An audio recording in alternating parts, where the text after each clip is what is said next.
జయలమడ లక్ష్మీనరసింహ గారి నాయకత్వం, కేటీఆర్ గారి నాయకత్వం, జై తెలంగాణ, కేసీఆర్ గారి నాయకత్వం, కేసీఆర్ గారి నాయకత్వం, జయలమడ లక్ష్మీనరసింహ గారి నాయకత్వం, కేటీఆర్. గౌరవ ఎమ్మెల్యే గారు వేములవాడ పట్టణంలో మరి నిరుపేదలైనటువంటి లబ్ధిదారులు, ఇల్లు స్థలం లేదు, ఇల్లు అడుగు లేని వారికి దాదాపు 144 మంది లబ్ధిదారులకు ఇళ్ల స్థలాలు కేటాయించడం జరిగింది. చాలా సంతోషకరం. వారిని మేము అభినందిస్తున్నాము ఒక రకంగా. మరి అదేవిధంగా ఆ ఎన్నిక విధానాన్ని మా టీఆర్ఎస్ పార్టీ తరఫున ఖండిస్తున్నాం. ఎందుకనగా మరి వేములవాడ పట్టణంలో లబ్ధిదారుల సంఖ్య దాదాపు మరి గతంలో మరి మీ ప్రభుత్వం వచ్చిన తర్వాత 28/12/2023 రోజు నుంచి 6/1/2024 వరకు మరి ప్రజాపాలనలో అప్లికేషన్ తీసుకోవడం జరిగింది. మరి అదేవిధంగా వచ్చిన అప్లికేషన్లు మరి అధికారులందరూ కూడా మరి ప్రజా పంపిణీ అంటే 4 రకాల లబ్ధిదారులు చేర్చడం జరిగింది.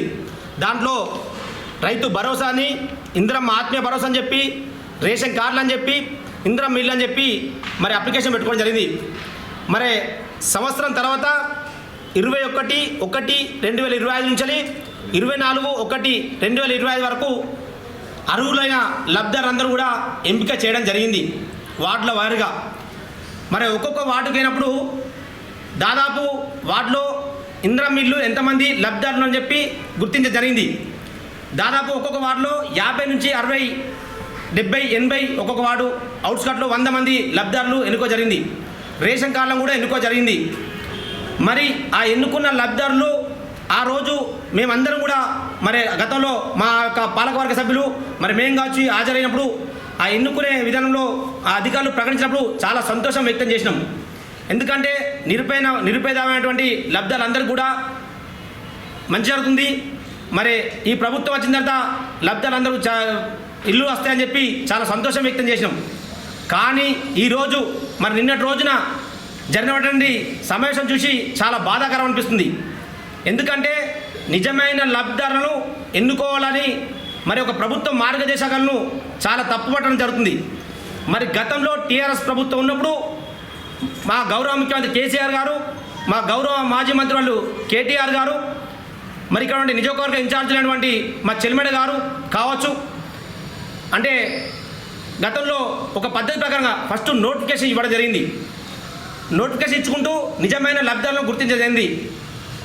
నిజమైన లబ్ధిదారులను గుర్తించి అంటే గతంలో మీకు చెప్తున్నాం, సిరిసిల్ల ఎగ్జాంపుల్ తీసుకుంటే 3500 డబుల్ బెడ్రూమ్లు అక్కడ ఇస్తే నిజమైన లబ్ధిదారులు అంటే దాదాపు మరి ప్రతి వార్డు నుంచి సేకరించిన లబ్ధిదారులు అందరూ కూడా డ్రా సిస్టమ్ వేసి ఆ నిజమైన లబ్ధిదారులు అంటే ఒక దాదాపు 3500 మంది లబ్ధిదారులు ఉంటే మరి ఇక్కడ ప్రభుత్వ పరంగా భూములు దాదాపు ఒక 1000 భూములు 1000 గజాల భూములు ఉంటే ఒక్కొక్కరికి ఒక గుంట అంటే ఒక G+2 అయితే దాంట్లో మరి 1000 మందిని లబ్ధిదారులను ఒక్కొక్కటి డ్రా తీసుకుంటూ సెలెక్ట్ చేసి నిజమైన లబ్ధిదారులకు పార్టీలకు అతీతంగా ఇక్కడ పార్టీ కాంగ్రెస్ పార్టీ అని కావచ్చు, బీజేపీ కానీ, టీఆర్ఎస్ కానీ ఏ పార్టీలకు సంబంధం లేకుండా అడుగు జరిగింది.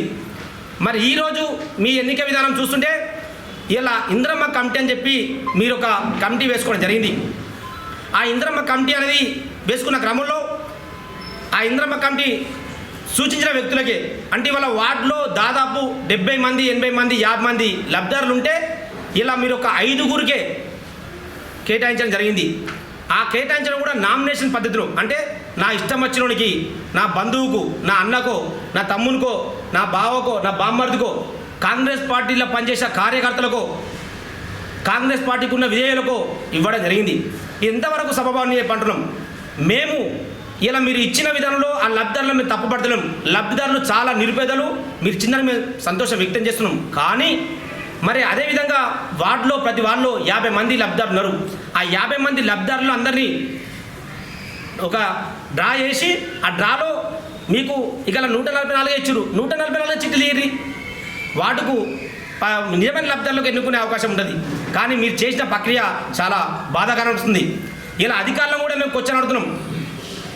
గౌరవ అధికారులు మరి ఇలా చట్టం పరిధిలో పనిచేయాల్సి వస్తుంది. చట్టం పరిధిలో పనిచేస్తేనే మీకు రేపు భవిష్యత్తు ఉంటుంది. ఇలా ఏ ప్రభుత్వం వస్తే ఆ ప్రభుత్వానికి గొడుగు పట్టుదురు మీరు, కానీ తప్పు అంటున్నాం మేము. ఖచ్చితంగా చట్టాలను ఉల్లంఘించి చేస్తే రేపు బాధ్యులు మీరైతారని చెప్పి మేము తెలియజేస్తున్నాం. ఎందుకంటే గతంలో మా కేటీఆర్ గారు ఇచ్చినప్పుడు మరి ఎక్కడ ఎంత పారదర్శకత ఇచ్చారో మేము ఇంతకుముందుకు చెప్పడం జరిగింది. మరి ఈ పారదర్శకత మరి గౌరవ ఎమ్మెల్యే గారు చేయడం లేని చెప్పి మేము ఆరోపించడం జరుగుతుంది. ఇవాళ మీరు 144 మందే కాదు, అసలు పట్టణంలో ఎంతమంది లబ్ధిదారులు సెలెక్ట్ అయ్యారు, పట్టణంలో మరి గతంలో ప్రజాపాలన అప్లికేషన్ ఇస్తే మరి 5 రోజులు 4 రోజులు మీరు విడతల వైజ్గా వార్డు వైజ్గా చెప్పడం జరిగింది. ఇప్పటి వరకు ఎంతమంది లబ్ధిదారులను గుర్తించజరిగింది? మరి మీరు ఎన్ని విడతలుగా లబ్ధిదారులకు, నిజమైన లబ్ధిదారులకు మరి జాగాలు కేటాయిస్తారని చెప్పి తెలియజేస్తున్నాం. మరి వల్ల మీరు ప్రజాపాలనలో మీరే చెప్పారు అందరూ లబ్ధిదారులే ఇలా మేము ప్రకటిస్తున్నామని చెప్పి చేసిన క్రమంలో వాళ్ళు చాలా సంతోషం వ్యక్తం చేశారు. కానీ వాళ్ళు మీరు ఇచ్చినంత వార్డుకు మీ యొక్క కుటుంబ సభ్యులకు ఇచ్చుకున్నారు, కాంగ్రెస్ పార్టీ విధేయులకు ఇచ్చుకున్నారు. ఇది తప్పుడు చర్య. ఖచ్చితంగా మరి రానున్న కాలంలో మీ పైన ప్రజాయుద్ధం తప్పదు.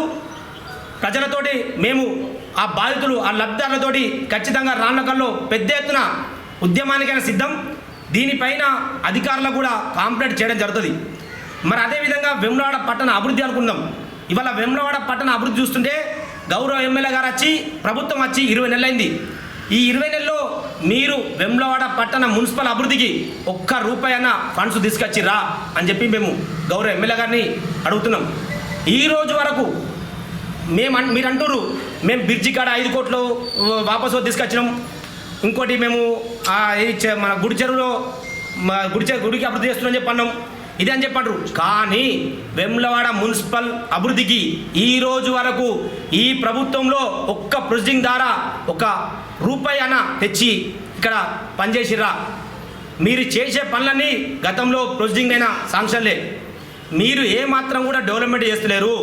మీరు బీసీ బిడ్డ అంటుర్రు, బీసీ బిడ్డనే, కానీ అభివృద్ధిలో మాత్రం వెనుకపోతుర్రు. మేము అభివృద్ధి చేయమంటున్నాం, మేము అభివృద్ధికి స్వాగతిస్తామంటున్నాం, నిజమైన లబ్ధిదారులను గుర్తించమంటున్నాం. కానీ మీరు నిజమైన లబ్ధిదారులను, అర్హులైన లబ్ధిదారులను గుర్తించక ఇవాళ మీరు మా లబ్ధిదారులకు మోసం చేస్తున్నారు. మా ఆడబిడ్డలు కలకలంటున్నారు. ఇలా మా ఇంటికి కొంతమంది లబ్ధిదారులు వచ్చి బిడ్డ నాకు రాలేదు, నాకు కొడుకు లేరు, బిడ్డలున్నారు, మేము ఎట్లా రోడ్డు మీద పడాల్సిన పరిస్థితి అని చెప్పని బాధపడుతున్నారు. మరి ఇలా బాధలు మీకు తెలుస్తలేవా? మరి ఇలా 5 ఊరికి ఇచ్చారు వార్డు వైజ్గా. ఎంతవరకు మీ యొక్క బాధ్యత? మరి ఇక ముందు కూడా ఇంకా 20 మందికో 30 మందికి ఇస్తాం, 400 500 మందికి ఇస్తామంటారు. ఆ 500 మందికి ఒకటేసారి ఇచ్చేస్తే అయిపో కదా. ఇలా మేము గతంలో మా మాజీ ఎమ్మెల్యే గారు ఉన్నప్పుడు మరి ఇలా నోటిఫికేషన్ ఇచ్చినాం. ఆ రోజు లబ్ధిదారులను గుర్తించాం దాదాపు 1500 మందిని. ఆ 1500 మంది గుర్తిస్తే మరి 12 ఎకరాల స్థలంలో వివిధ వెంచర్ల ద్వారా లేఅవుట్ తీసి ఆ రోజు గుర్తించడం జరిగింది. మరి వాటిని ఈ రోజు వరకు కూడా 20 నెలల ప్రభుత్వం వచ్చి మరి ఏ రోజు వరకు కూడా మీరు అమలు చేయక అక్కడనే పెండింగ్ ఉంచుకుంటూ చేస్తున్నారు. మరి ఈ 144 మంది లబ్ధిదారులు కూడా మరి ఆర్టీసీ డిపో పక్కన మా ప్రభుత్వం కట్టిందన్నారు. మీరే అంటున్నారు గత ప్రభుత్వం 7 కోట్ల నిధులు శాంక్షన్ అయ్యి 2 కోట్ల ఖర్చు పెట్టిరు, ఇంకా 5 కోట్లు కట్టిస్తామని చెప్పి అంటున్నారు. కానీ ఇవాళ నిజమైన లబ్ధిదారులు వాళ్ళు పేదలు, వాళ్ళకు ₹1 కూడా లేదు, వాళ్ళ దగ్గర తిందామంటే తిండికి లేదు. కానీ నీ ప్రభుత్వం పరంగా 5 కోట్లు పెట్టుబడి తీసుకొచ్చి కట్టించి డబుల్ బెడ్రూమ్ ఓపెనింగ్ చేస్తే బాగుండని చెప్పి నేను తెలియజేస్తున్నాం. ఇలా అక్కడ కూలిపోయే దశ కొన్ని ఉన్నాయి, అక్కడ మరమ్మతు చేయలేదు. G+2 అన్నారు. ఇలా మీరు డ్రా తీసిన విధానం సంతోషకరం, మేము డ్రా తీసిన దాన్ని తప్పుపడుతున్నాం. ఏది G+2లో 144 మందికి గ్రౌండ్ ఉంటారా, ఫస్ట్ ఉంటారా, సెకండ్ ఉంటారా, దాన్ని మేము స్వాగతిస్తున్నాం. కానీ నిజమైన లబ్ధిదారులకు మీరు ప్రభుత్వం ద్వారా నుంచి డబ్బులు స్వీకరించాలి, డబ్బులు తెచ్చి కట్టించి వాళ్ళకు ఇల్లు ఓపెనింగ్ చేసి నీ ఇంట్లో ఫోటో పెట్టుకొని నీ అద్దనం. కానీ వాళ్ళ చేతి మీద వాళ్ళ నెత్తి మీద వాళ్ళ చేతి పెట్టినట్టు చేయడం చాలా తప్పు. ఇలాంటి చర్యలను మీరు ఎమ్మెల్యే గారు ఇప్పటికైనా ఈ తప్పులు మరి తెలుసుకొని రానున్న కాలంలోనే మీరు ఒక అభివృద్ధి పాట వేములవాడ వెన్నెలవాడగా చేయాలి. వేములవాడలో పేదలను న్యాయం చేయాలి. ఇలా వేములవాడకు మీరు వేములవాడ బిడ్డను అని చెప్పంటారు. వేములవాడ బిడ్డనైతే వేములవాడ నిజవర్గ ముద్దు బిడ్డవైతే ఖచ్చితంగా అభివృద్ధి చేసి మంచి పేరు. వేములవాడ గౌరవ శాసనసభ్యులు మరి ఇందిరమ్మ ఇల్లు డబుల్ బెడ్రూమ్ అని చెప్పి ఏదైతే 144 ఇండ్లకు లబ్ధిదారులను ఎంపిక చేసే విధానాన్ని బీఆర్ఎస్ పార్టీ పట్టణ శాఖ తరఫున తీవ్రంగా ఖండిస్తూ ఉన్నాం. మరి దానిలో కాంగ్రెస్ పార్టీకి చెందినటువంటి నాయకులకు వారి కుటుంబ సభ్యులకు దాదాపు ఈ 144లో 50% దాకా వాళ్ళ కుటుంబ సభ్యులకు వాళ్ళ మద్దతుదారులకు ఇవ్వడం జరిగింది. నేను దీనిని తీవ్రంగా ఖండిస్తూ ఉన్నాం. మరి వాటిలో 5 చొప్పున ఇచ్చుకుంటూ అందులో మరి వారి కుటుంబ సభ్యులకే ఇచ్చి నిజమైన లబ్ధిదారులకు అన్యాయం చేయడం జరిగింది. మరి గతంలో కేసీఆర్ గారి గవర్నమెంట్లో మరి డిపో దగ్గర 144 ఇళ్లకు మరి పిల్లర్లు వేసి మరి స్లాబ్లు వేసి ఉంచితే ఇప్పుడు మున్సిపల్ ఎలక్షన్లో లబ్ధి పొందాలనే ఆలోచనతోని మరి కొంతమంది నిజమైన లబ్ధిదారులకు ఇచ్చి మరి 50% దాకా కాంగ్రెస్ పార్టీ నాయకులకు వారి మద్దతుదారులకు ఇవ్వడం జరిగింది. అయ్యా ఒకటే అడుగుతా ఉన్నాం, మరి గత ప్రజాపాలన మరి ఇంతకుముందు చెప్పినట్టు మరి 2024 జనవరిలో ప్రజాపాలనలో దరఖాస్తు తీసుకున్నప్పుడు మరి ఆ లబ్ధిదారులను మీరు ఎంపిక చేసి ప్రకటించడం జరిగింది. మరి ఈ కాంగ్రెస్ పార్టీ నాయకులకు అంత ఆతృత ఎందుకు? మరి ఆ పార్టీ నాయకులే మరి మొదలుగా తీసుకొని ఏదో ప్రజలను పిచ్చోళ్ళు చేయాలని చెప్పి వాళ్ళు ఎంపిక చేసుకున్న తర్వాత ఏదో G+1 2కి వాళ్ళు లబ్ధిదారుల ఎంపిక అని చెప్పి వారిని కడుపు నిండోనికే ఇంకా అన్నం పెట్టినట్టు వివరించడం జరిగింది. మరి మీరు చేసే విధానాన్ని ప్రజలంతా గమనిస్తూ ఉన్నారు. ఏదో వీరి కూడా మరి ఇల్లడకని పండగ కదన్నట్టు వారు ఏదో కోట శ్రీనివాసరావు సినిమాల కోడిని కట్టేసి ఇగో చికెన్ భోజనం అన్నట్టు వ్యవహారం ఉంది కాంగ్రెస్ పార్టీది. ఎందుకంటే మీరు ఇచ్చే 5 లక్షలు ఎప్పుడు ఇస్తో తెలియదు. 20 నెలలు పూర్తయింది. మరి ఎలక్షన్ కోడ్ వస్తే అసలే రావు. మరి ఈ పరిస్థితుల్లో మళ్ళీ ఓట్లు లబ్ధి పొందాలని వచ్చే మున్సిపల్ ఎలక్షన్లో లబ్ధి పొందాలని నిజమైన లబ్ధి అంటే వికలాంగులను తీసుకోలేదు, మరి భర్త లేని వాళ్ళని గుర్తించలేదు, ఇంకా అసలు ఏమి లేని వాళ్ళని పక్కకు పడేసి కాంగ్రెస్ పార్టీ నాయకుల కుటుంబ సభ్యులకే ఈ యొక్క డబుల్ బెడ్రూమ్ అని చెప్పి కేటాయించి నిన్న చెప్పడం నిజంగా బాధాకరం. దీనిపై మా పార్టీ ఖచ్చితంగా పోరాడదాం. నిజమైన లబ్ధిదారులకు న్యాయం జరగాలి. మరి ఇందిరమ్మ కమిటీ సభ్యులు అడుగడుగున నిజమైన లబ్ధిదారులకు అన్యాయం చేస్తూ ఉన్నారు. ఈ కాంగ్రెస్ పార్టీ విధానం మరి ఈ గతంలో కేసీఆర్ ఇచ్చిన పథకాలను తూట్లు పొడిచి ఈ పట్టణంలో మరి గతంలో కొన్ని ఎకరాలను మేము గుర్తించడం జరిగింది. మరి కోతలలో కూడా 40 డబుల్ బెడ్రూమ్ కానీ తుర్కాష్ నగర్లో కానీ మరి నిజమైన వాళ్ళకి అన్యాయం చేయొద్దని ఒక పారదర్శక పాటించి లబ్ధిదారులను ఎంపిక చేయడం జరిగింది. కానీ మీరు చేస్తున్న విధానం ప్రజలంతా గమనిస్తూ ఉన్నారు. మీరు చేసే విధానం కరెక్ట్ కాదు.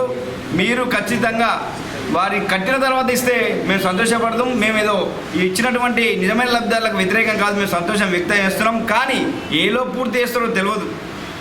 ఎలక్షన్లో లబ్ధి పొందాలని తప్ప మీ ఆలోచన మరి నిజమైన పేదలకు ఇల్లు ఇవ్వాలనే ఆలోచన మాత్రం లేదు మీకు అని నిజంగా అర్థమైపోయింది. ఇప్పుడు చర్చ జరుగుతూ ఉంది.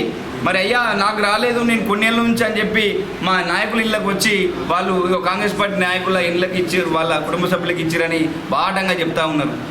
మరి ఇది సరైన పద్ధతేనా? మీరు ఇచ్చే విధానంలో ఈ ఇందిరమ్మ కమిటీ సభ్యుల ఆలోచనను మీరు అమలు చేస్తే మాత్రం ఖచ్చితంగా ప్రజలు మిమ్మల్ని మీకు బుద్ధి చెప్తారని ఈ సందర్భంగా హెచ్చరిస్తూ దీనిపై ఖచ్చితంగా ఆ లబ్ధిదారుల నిజమైన లబ్ధిదారుల పక్షాన నిలబడదాం. మరి మీరు ఇచ్చే విధానం తప్పు. ఖచ్చితంగా నిజమైన పేదలకు ఇవ్వాలని చెప్పి బీఆర్ఎస్ పార్టీ పక్షాన డిమాండ్ చేస్తూ ఉన్నాం. ఎప్పుడు కడతారో చెప్పండి. ఏదో ఎలక్షన్ ముందు ఇచ్చి వాళ్ళ ఓట్లు అనుకోవాలని మాత్రమే మీ ఆలోచన ఉంది. మీరు ఎప్పుడు ఆ డబుల్ బెడ్రూమ్ వాళ్ళకి ఇప్పుడు 5 లక్షలు మీ ప్రభుత్వం ఇస్తుందా లేకపోతే వాళ్ళని కట్టిన తర్వాత ఇస్తారా? అది కూడా సరైన మరి విధానాన్ని ప్రకటించలేదు. మరి ఎక్కడెక్కడ గుర్తించారో అది కూడా ప్రకటించలేదు. ఇప్పుడు నిజమైన పేదలకు ఇవ్వాలని చెప్పి డిమాండ్ చేస్తూ మరి ఈ యొక్క కార్యక్రమంలో బీఆర్ఎస్ పార్టీ పక్షాన ఇందిరమ్మ ఇళ్ల గురించి ప్రశ్నించడం జరిగింది. అసలు ఆ ఎంపికనే తప్పని చెప్పి మీ అనుచరులకు తప్ప ఎవరికి లేదని ప్రతి ఒక్క ప్రజలు చాలా బాధపడుతున్నారు. మీరు ఆలోచించాలి. బయటకు వచ్చి చూస్తే మీ నిజస్వరూపము మీ విశ్వరూపము ఏందనేది తెలుస్తుంది. అలా కూర్చొని చూస్తే కాదు. కాబట్టి నేనేమంటున్నా అంటే అభివృద్ధి అంటున్నారు. అసలు ఇంతవరకు ఎక్కడ అభివృద్ధి చేసినారు? కూలగొట్టుడు అంటే డిస్మెటల్ చేసుడు తప్పితే కట్టింది ఒక్క ఇటుక లేదు. మన వినాశనమే తప్ప సాధించింది అయితే ఏం కనబడతలేదు. ఇది మా మాటలని మీరు అనుకుంటారు, మేము ఏదో ప్రతిపక్షాల నుండి మాట్లాడుతున్నామని. ఓటర్ల కాడ ఎక్కడ పడితే అక్కడ చర్చను ఒకసారి వినండి, మీ మనుషులు పంపించి వినండి. వేములవాడలో బీఆర్ఎస్ పార్టీ తరఫున జరిగిన అభివృద్ధి తప్ప బైపాస్ రోడ్లు కానీ మున్సిపల్ పార్కులు కానీ ప్రతి వార్డులో మా ఇప్పుడున్నటువంటి మా బీఆర్ఎస్ హయాంలో జరిగిన సీసీ రోడ్లు కానీ మోర్లు కానీ 100కి 80% జరిగి 90% జరిగినాయి తప్ప బీఆర్ఎస్ హయాంలో తప్ప. మీరు ఇంతవరకు 2 సంవత్సరాలు అవుతుంది, ఒక్క మోరీ ఒక్క సీసీ రోడ్డు కట్టిన పాపాన పోలేదు, ఒక్క మున్సిపల్కి ఒక 100 రూపాయలు తెచ్చిన పాపాన పోలేదు. రెండోది బ్రిడ్జి అని చెప్పి కూలగొట్టుడే తప్ప ఆ బ్రిడ్జికి ఇంతవరకు చెక్క కొట్టింది లేదు. తిప్పాపూర్లో అయితే ఏడుస్తున్నారు, ఏం జరిగిందని కూలగొట్టిరు మీరు అసలు. సరే కూలగొట్టిన గుడి ముందు కూలగొట్టిరు, బ్రిడ్జి దగ్గర కూలగొట్టిరు, వాళ్ళకు కూలగొట్టిన వాళ్ళకి కనీసం ఒక డబుల్ బెడ్రూమ్ అన్నా లేకపోతే ఏమన్నా సాయం చేసినారా? చేయలేదు. ఎంతమంది ఏడుస్తున్నారు. మీరు ఇంతవరకు కూలగొట్టిన చెత్త కూడా తీయలేదంటే మీరు ఎంత అభివృద్ధిలో ఎంత ఫాస్ట్ ఉన్నారు అనేది మిమ్మల్ని మీరే ప్రశ్నించుకోండి. ఇప్పటి వరకు జరిగిన వేములవాడ పట్టణంలో జరిగిన ప్రతి అభివృద్ధి మా కేటీఆర్ గారు హయాంలోని బీఆర్ఎస్ పార్టీ పట్టణ శాఖల మున్సిపల్ చైర్మన్ ఆధ్వర్యం జరిగింది తప్పితే మీరు ఇంతవరకు 100 రూపాయలు కూడా ఒక్క సీసీ రోడ్డు చూపెట్టండి మీరు, అంతే. జరగలేదని తెలియజేస్తూ ఇకనన్నా త్వరగా వేములవాడ అభివృద్ధికి పాటుపడాలి తప్ప కాంగ్రెస్ నాయకులకో కాంగ్రెస్ బాబామర్దులకో వాళ్ళకి ఇవ్వాలన్నా దురాలోచనను అలాంటి ప్రజలకు న్యాయం చేయాలని మాత్రమే మీరు ఆలోచించాలని మా వేములవాడ బీఆర్ఎస్ పట్టణ శాఖ తరఫున కోరుకుంటున్నాను. ఈనాటి బీఆర్ఎస్ పార్టీ సమావేశానికి మరి ముఖ్య అతిథిగా రామతీర్థం రాజు మాధవి గారు, మరి సీనియర్ నాయకులు నిమ్మశెట్టి విజయ్ గారు, మరి పార్టీ సెక్రటరీ కందుల కాంతకుర్మ గారు, కోఆప్షన్ సభ్యులు మల్లేశం గారు, మరి వేదిక మీద ఉన్నటువంటి నా తోటి మిత్రులకు నాయకులకు బీఆర్ఎస్ కార్యకర్తలకు పేరు పేరున ధన్యవాదాలు తెలియజేస్తూ, మరి నేను సూటిగా వేములవాడ నియోజకవర్గ ఎమ్మెల్యే గారిని కాంగ్రెస్ పార్టీని నేను ఒకటే ప్రశ్నిస్తున్నా. కాంగ్రెస్ అంటే కాలయాపన, కాంగ్రెస్ అంటే కాజేసుడు అనే దానికి నిదర్శనమే వేములవాడ అభివృద్ధి అని నేను తెలియజేస్తున్నాను. ఎందుకంటే గుడి ముందు మరి నెల 15 రోజులు కావస్తుంది, గుడి ఆలయ అభివృద్ధి అని పేరు చెప్పి మరి డిస్మెంట్లింగ్ జరిగింది. మరి ఇప్పటి వరకు ఆ డిస్మెంట్లింగ్ జరిగినటువంటి డబ్రిష్ని ఆ యొక్క వేస్టేజ్ని కూడా తొలగించుకోకుండా మరి కాలయాపన చేస్తున్న దానికి నిదర్శనం మరి ఆ డిస్మెంట్లింగ్ రోడ్ వైండింగ్. అలాగే మరి 144 మంది లబ్ధిదారులు అని మరి డబుల్ బెడ్రూమ్కి సెలెక్ట్ చేయడం జరిగింది. దయచేసి నేను ఎమ్మెల్యే గారిని సూటిగా ప్రశ్నిస్తున్నాను. మరి ఎస్సీ ఎస్టీలను రిజర్వేషన్ పరంగా నిరుపేదలైనటువంటి వారిని కానీ, ఒంటరి మహిళలైనటువంటి వారిని కానీ, వికలాంగులైనటువంటి వారిని కానీ మరి వారికి ఏమన్నా కేటాయించిర్రా? మరి కేటాయిస్తే ఎన్ని కేటాయించిన అనేది కూడా తెలియాల్సిన అవసరం ఉంది. మరి లబ్ధిదారులు మరి ఇప్పుడున్నటువంటి ఈ లబ్ధిదారులు సరే వారికి ఇవ్వడం అనేది చాలా సంతోషకరమైన విషయం. మరి రాని వారికి మీ సమాధానం ఏంటి? ఎప్పట్లోకి ఇస్తారు? ఎంతమందికి ఇస్తారు? మీకు దరఖాస్తు పెట్టుకున్న వాళ్ళు ఎంతమంది? మీరు సెలెక్షన్ చేసిన వాళ్ళు ఎంతమంది? మీరు దశల వారీగా మరి భూమి ఉండి ఇల్లు శాంక్షన్ చేసిన వారు ఎంతమంది? మరి భూమి లేక నిరుపేదలైనటువంటి లబ్ధిదారులకు మీరు ఎంతమందికి ఇప్పుడు పార్వతీపురం శాంక్షన్ చేసిర్రు? మరి ఇంకా మీ దగ్గర ఎన్ని పెండింగ్ ఉన్నాయి? రానున్న రోజులలో మరి వాళ్లకు లబ్ధిదారులను గుర్తించి మరి ఎన్ని రోజులు ఇస్తారనేది క్లియర్గా ఒక స్టేట్మెంట్ కానీ ఒక ప్రజలకు మరి ఇచ్చేటువంటి విధానాన్ని మీరు నేర్చుకోవాలని ముందుగా చెప్తున్నాం.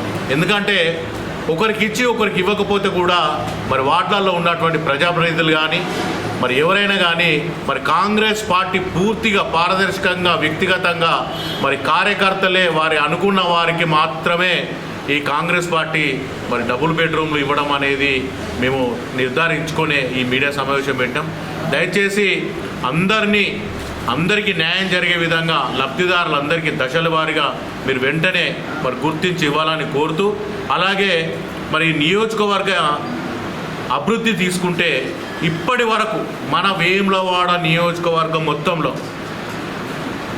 ఒక్క పర్మనెంట్ స్ట్రక్చర్కు సంబంధించినటువంటి వర్క్ జరిగిందాన్ని మీ గుండెల మీద చేసుకోమని అడుగుతున్నాను. పథకాలు అనేటి ప్రజలకు అందించేటువంటి రొటీన్ అయినటువంటి పద్ధతి. ఏ ప్రభుత్వం ఉన్నా పథకాలను ప్రజలకు మరి నిరుపేదలకు కావాల్సినటువంటి మౌలిక సదుపాయాలను ఏ ప్రభుత్వమైనా కొనసాగిస్తుంది.